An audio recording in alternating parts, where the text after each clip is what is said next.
বকেয়া বেতন ও বোনাস পরিশোধের দাবিতে ২৪ ঘণ্টা ধরে নবীনগর চন্দ্রা মহাসড়ক অবরোধ করে রেখেছে একটি তৈরি পোশাক কারখানার শ্রমিকরা।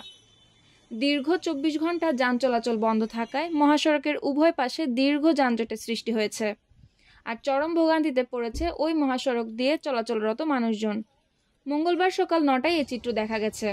এর আগে সোমবার সকাল ৯টা থেকে নবীনগর চন্দ্রা মহাসড়ক অবরোধ করে রাখে বার্ডস গ্রুপের শ্রমিকরা, যার দীর্ঘ ২৪ ঘণ্টা পার হলেও অবরোধ তুলে নেয়নি শ্রমিকরা। মহাসড়ক অবরোধকারী শ্রমিকরা জানান, গেল মাসের ২৮ তারিখ থেকে বার্ডস গ্রুপের সকল কারখানা লে অফ করা হয়।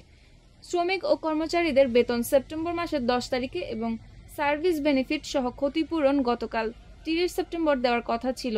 চুক্তিমতো শ্রমিকদের বেতন কারখানা কর্তৃপক্ষ পরিশোধ করলেও যে সার্ভিস বেনিফিট সহ ক্ষতিপূরণ দেওয়ার কথা ছিল তা পরিশোধ করতে আরও ৩ মাসের সময় চেয়েছে কারখানা কর্তৃপক্ষ, যার কারণে মহাসড়ক অবরোধ করা হয়েছে। তাদের একাধিকবার বোঝানো হচ্ছে, তারা বলতেছে আমাদের ১ মাস ৪ দিন ওই ফ্যাক্টরি বন্ধ ছিল, তাদের টাকা দিচ্ছে না। আবার ২৯ তারিখে তারা একটা নোটিশ দিয়ে যাচ্ছে যে আরো ৩ মাস সময় চাচ্ছে। এই প্রেক্ষিতে শ্রমিকরা রাস্তা বন্ধ করে বসে আছে।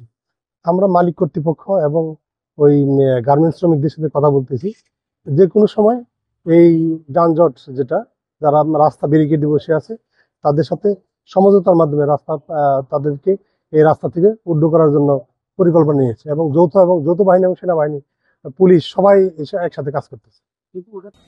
নবীনগর চন্দ্রা মহাসড়কের বিভিন্ন পয়েন্ট ঘুরে দেখা গেছে আশুলিয়ার জিরানী বাজার, কবিরপুর, বাড়াইপাড়া, চক্রবর্তী, শ্রীপুর সব স্থানেই যানবাহন ঢাকামুখী লেনে পুরোপুরি বন্ধ রয়েছে। অপরদিকে ঢাকা আরিচা মহাসড়ক হয়ে নবীনগর চন্দ্রা মহাসড়কে চন্দ্রামুখী লেন বাইপাইল পর্যন্ত বন্ধ রয়েছে।